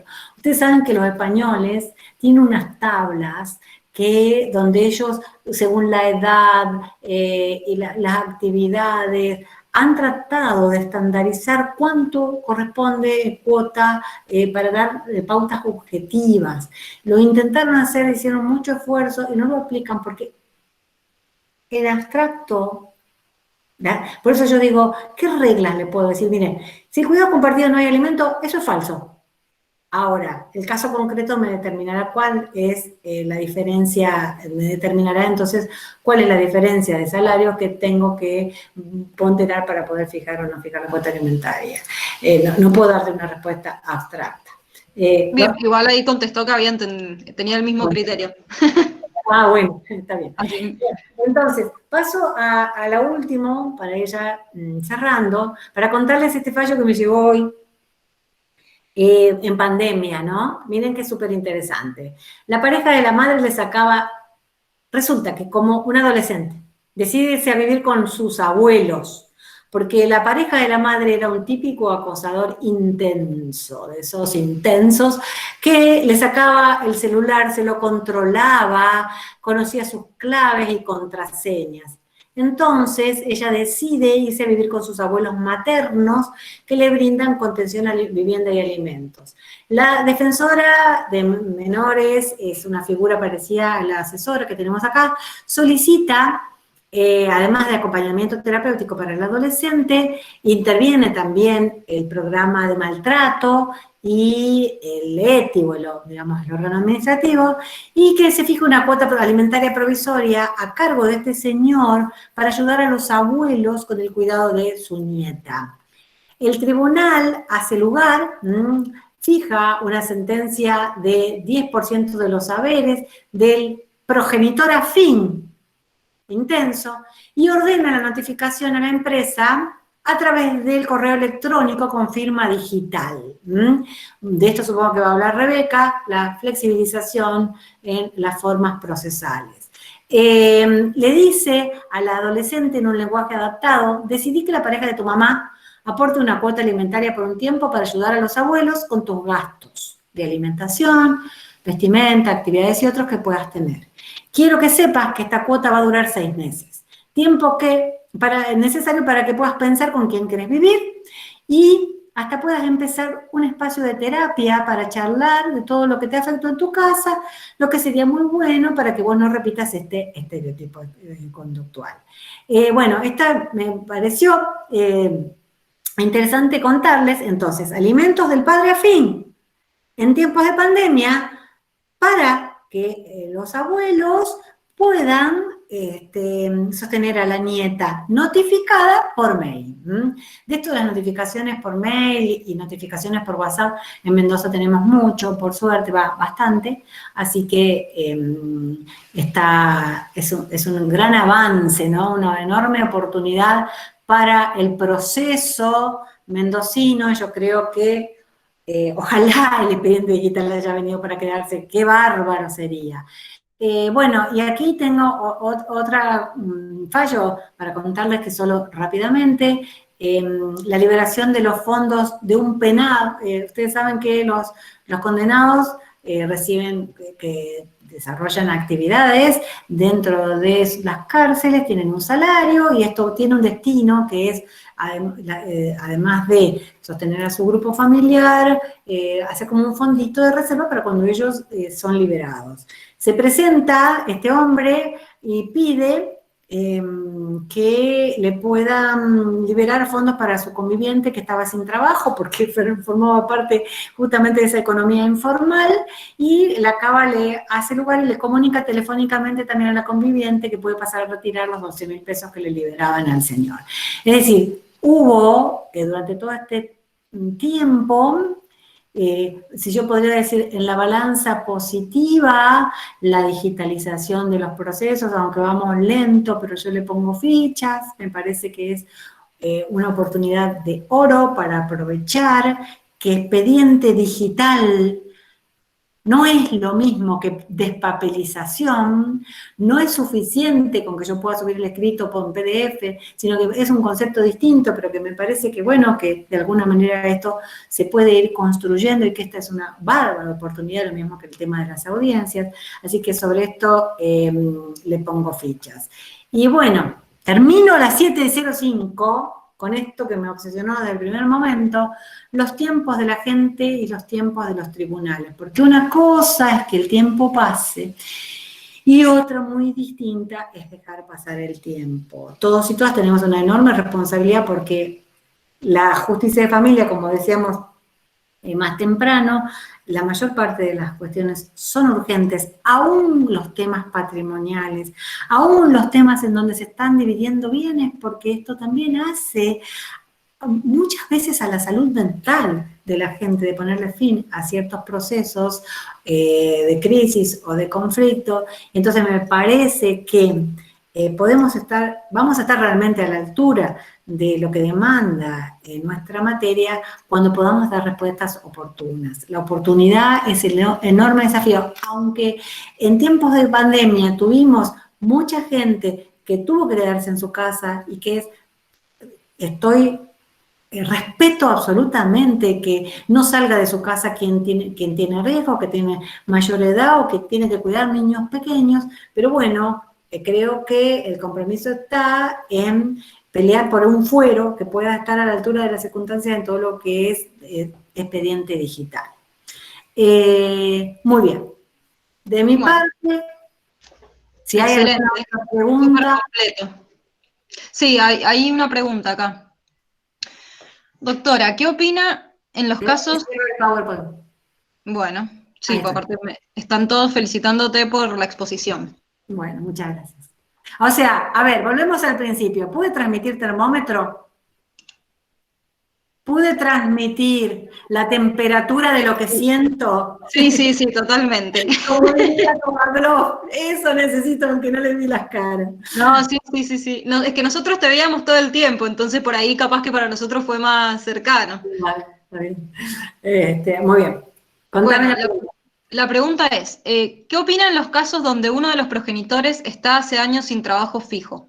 Actualmente tengo un caso donde la madre está en esa posición y no tiene perspectivas de encontrar uno teniendo 30 años. Me resulta muy difícil encontrar un equilibrio entre la perspectiva de género y la necesidad de plantear que ella no se proporciona sustento ni para ella ni para el chico. Es un tema delicado. Sí, claro que sí. Mira, en este momento yo estoy como muy abocada a tratar de entender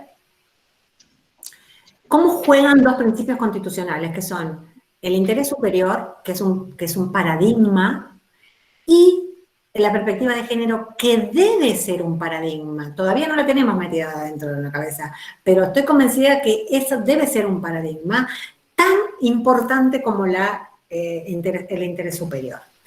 Y ustedes pueden decir, bueno, pero el interés superior me dice que siempre que haya un conflicto con un adulto, tiene que primar el interés superior. Sí, pero el paradigma de género me dice que yo tengo que enfocar esa situación donde hay una mujer que está siendo discriminada por una situación justamente de condición de mujer, esto lo tengo que poner de relieve y no puedo dejar de valorarlo. Entonces, esa tensión es difícil.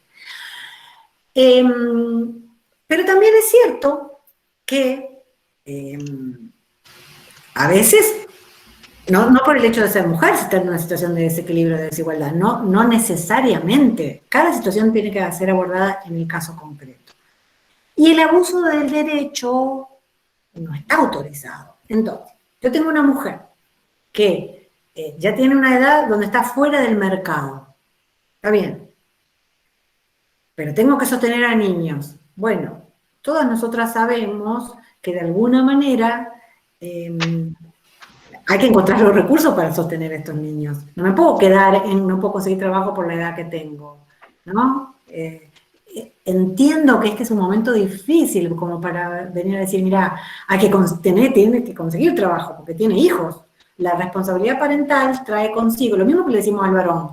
Mijito, usted tuvo hijos, usted no puede venir a decir que ahora no puede sostenerlo, tiene que trabajar el doble. Bueno, esto también aplica para la mujer. Lo que pasa es que hay que ver cómo se maneja esto de la visión de género por el tema de la brecha salarial y por el tema que comencé hablando al principio de la gran cantidad de mujeres que están en situación de trabajo informal, a diferencia de los hombres.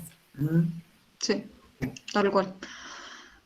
Ahí, bueno, felicitaciones. No sé si hay alguna otra pregunta, porque hasta el momento están todos dando gracias por la exposición, Bueno, pero no hay más preguntas por el momento. Así que, ok, entonces, si no hay más si no hay preguntas, más, chat. Sí, ok, bueno, bien. Creo que, no sé, vos las estuviste relevando. yo las estuve relevando y creo que las he dicho todas, así que, porque iban, como fue durante toda la exposición, iban siendo de a poco. Así que bueno, si no hay más preguntas, entonces vamos a ir cerrando. Primero, bueno, de vuelta agradecerte, la verdad que es súper completa la exposición, súper práctica, yo entendí también todo.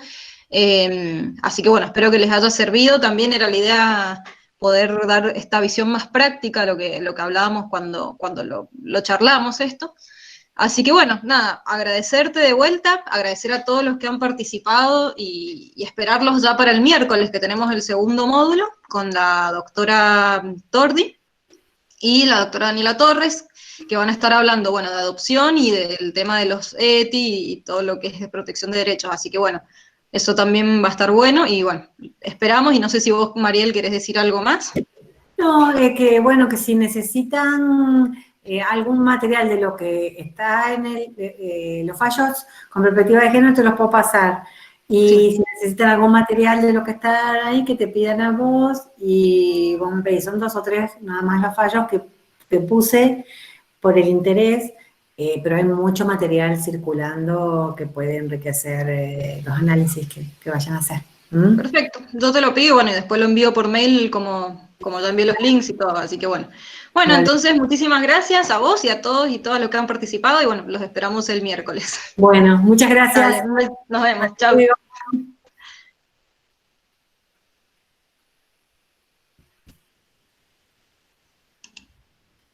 Ok.